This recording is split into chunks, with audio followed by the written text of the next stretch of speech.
Pemirsa, bola liar, usulan penundaan pemilu 2024 masih saja menggelinding di tengah kontroversi Wasekjen Partai Kebangkitan Bangsa. Lukman Hakim membuat manuver baru. Lukman meminta Presiden Joko Widodo dan Ketua Umum Partai mengumumkan langsung pemilu berlangsung 14 Februari 2024. Apa dibalik ide ini? Perlukah Presiden Joko Widodo umumkan langsung jadwal pesta demokrasi? Untuk membahasnya sudah bergabung bersama kami Wasekjen DPP PKB, Pak Saiful Huda, kemudian Ketua Komite 1 DPD RI, Pak Fahrul Rozi, dan juga nanti akan bergabung tenaga ahli KSP, Pak Ali Mukhtar Ngabalin. Assalamualaikum, selamat sore Bapak-Bapak. Selamat sore. Saya langsung ke Pak Saiful Huda. Ini cukup mencengangkan ketika sebelumnya suara PKB ini mewacanakan pemilu ditunda dan sekarang meminta Jokowi untuk mengumumkan jadwal pesta demokrasi. Elok tidak sih sebenarnya Pak Saiful Huda? Atas dasar apa ini sebenarnya? Ya, itu nggak tahu persis ya. Yang jelas itu pendapat pribadi Mas Lukman. Karena secara kelembagaan Pak Muhaimin sebagai Ketua Umum DPP menyampaikan terkait dengan usulan penundaan pemilu itu.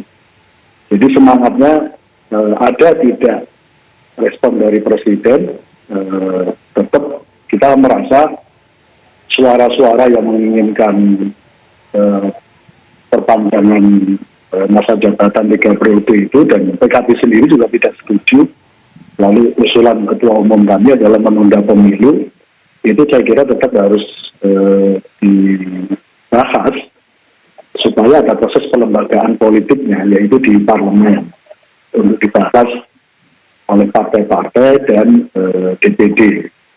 Itu saya kira akan lebih clear untuk memastikan supaya kita tidak terhantui 2 tahun ke depan terkait dengan isu-isu ini. Jadi semangatnya tanpa respon dari Presiden pun, saya kira agenda ini perlu dibahas satu meja di DPR. Pak Saiful, jelas ini apakah posisinya pribadi atas nama Lukman Hakim atau karena posisinya yang strategis di partai Wasekjen? Ya, yang pasti itu pendapat pribadi dan tidak mewakili secara kelembagaan. Lantas atas dasar apa PKB juga menginginkan bahwa pengumuman pemilu disampaikan secara terbuka oleh Presiden Joko Widodo? Nah, itu kita nggak tahu persis, hanya langsung mungkin sama Mas Lukman, karena sampai hari ini posisi PKB tetap pada posisi mengusulkan penundaan pemilu 1 sampai 2 tahun. Dan itu termasuk di mata kami jalan yang terbaik supaya kita tidak dihantui terus 2 tahun yang akan datang.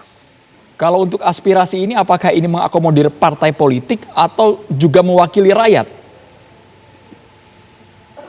Ya tentu ini bagian dari suara-suara yang berkembang di lapangan, di level rakyat maupun di level elit, menyangkut soal aspirasi ini. Karena isu ini kan sudah hampir 2 tahun. Sejak pasca pemilu 2019, isu ini sudah bergulir. Nah, PKB berkepentingan untuk ini dibahas dalam satu meja bersama antara pimpinan partai politik dengan DPD RI untuk memastikan kembali supaya isu-isu ini tidak berjalan liar 2 tahun yang akan datang. Baik, kita ingin dengarkan sikap DPD Pak Fahrul Rozi, dan sekarang sepertinya sudah bergabung Bang Ali Mukhtar Ngabalin. Selamat sore Bang Ali Mukhtar Ngabalin.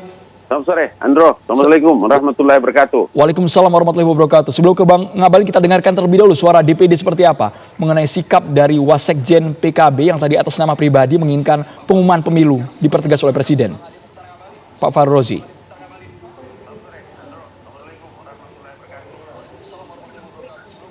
Halo Pak Fahrul Rozi, baik, ke Bang Ngabalin terlebih dahulu sembari kita memperbaiki komunikasi dengan Pak Fahrul Rozi. Bang Ngabalin, Anda melihat seperti apa ini sikap dari Wasekjen PKB yang meminta ada ketegasan dari Presiden mengumumkan pemilu?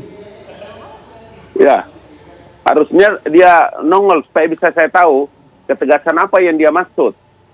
Kalau dia baru dari luar negeri, maka dia tidak ikuti perkembangan dalam negeri berkali-kali yang sudah disampaikan Presiden. Atau kalau dari hutan baru turun dalam kota, dia tidak mengerti.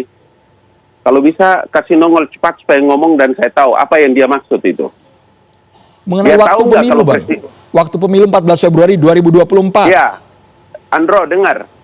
Dia tahu nggak bahwa tanggal 14 Februari 2024 pemilu dilangsungkan itu atas perintah Presiden kepada Mendagri atau tidak? KPU kemudian bicara dengan DPR Komisi 2 tentang penetapan 14 Februari 2004 itu atas persetujuan siapa itu? Coba tanya. Satu. Yang kedua, semua rangkaian undang-undang mulai dari undang-undang pemilu sampai dengan peraturan regulasi turunannya yang dibuat tahapan-tahapan yang dilakukan oleh KPU itu berdiri sendiri atau tetap dikawal oleh Departemen Dalam Negeri atas perintah Presiden. Yang ketiga, kalau kita mengerti bahwa Presiden itu sebelum dilantik, Undang-Undang Dasar tahun 1945 memerintahkan untuk mereka bersumpah di hadapan rakyat Indonesia. Namanya Majelis Permusyawaratan Rakyat Republik Indonesia. Apalagi yang dimaui. Berkali-kali Presiden sudah menyampaikan sejak tahun 2019, 2021, sampai dengan 2022, baik diwawancara atau Presiden mengemukakan. Apalagi yang mau dibutuhkan? Jangan pakai cara-cara radikal dalam berpolitik di tanah air. Pakai pikiran yang sehat, piawai dengan cara berpolitik dengan normal, agar kita punya tanggung jawab untuk memberikan pendidikan kepada rakyat Indonesia. Paling tidak yang sedang menyiarkan atau menonton siarannya Andro ini di TV One saat ini. Itu baru benar. Baru orang punya peradaban dalam berpolitik. Gitu. Baik, Bang Abalin, kita ke DPD terlebih dahulu. Pak Fahrul Rozi, Anda melihat apakah memang perlu pengumuman langsung dari Presiden mengenai waktu pemilu 14 Februari 2024? Baik, terima kasih Bang Andro. Yang pertama kita ingin mengatakan bahwa DPD RI secara tegas ya menolak pemilu itu ditunda. Artinya kita ingin katakan bahwa pelaksanaan pemilu harus taat terhadap konstitusi sesuai dengan apa yang sudah disepakati, khususnya pemerintah dan juga DPR RI di mana sudah menyepakati tanggal pemilu. Jadi apabila akan ada pengunduran, ini tentunya sangat mengkhianati konstitusi dan juga sangat melanggar terhadap apa yang sudah disepakati. Dan yang sangat penting adalah ini persoalan demokrasi yang akan mundur apabila penundaan ini dilakukan. Seperti itu, Bung Andro. Tapi kan posisinya Presiden sudah jelas juga mengemukakan bahwa bebas saja berpendapat, tetapi kalau sudah pada pelaksanaan semuanya harus tunduk dan taat pada konstitusi. Pak Fahrul Rozi, tanggapan Anda? Ya, silahkan saja pendapat itu dilakukan, disampaikan. Namun kembali lagi, apakah ada mekanisme di dalam konstitusi itu memberikan ruang adanya penundaan? Nah, apabila ditunda, tentunya ini perlu amandemen. Nah, kita DPD RI tidak sepakat. Ada sepertiga anggota DPD di MPR. Apabila ingin dilakukan amandemen untuk penundaan, ya dengan pergantian misalkan pasal 22E itu atau pasal 7E ya yang mengatakan bahwa DPR, DPD, Presiden ya itu dipilih melalui pemilu 5 tahun sekali, dan juga dalam pasal 7 juga dikatakan bahwa periodisasi dari Presiden itu adalah 5 tahun. Nah, ini tentunya sudah tegas dalam konstitusi, dan Ketua DPD juga sudah mengeluarkan pernyataan bahwa beliau ya tetap melihat pemilu mendatang itu tetap dilaksanakan sesuai dengan konstitusi, dan kita menolak secara tegas penundaan pemilu apabila ada upaya manuver-manuver politik yang dilakukan oleh partai politik atau siapapun itu yang bertentangan dengan konstitusi. Dan kita dari DPD siap ya mempertahankan bahwa pemilu harus sesuai dengan konstitusi, apapun itu argumentasinya. Seperti itu, Bung Andro. Bang Abalin dijawab sesaat lagi. Berarti tidak perlu ya Bang Abalin ada usulan forum satu meja untuk kepastian pemilu yang tetap terlaksana pada 2024. Sesaat lagi Bang Abalin ditanggapi hanya di Kabar Petang pemirsa.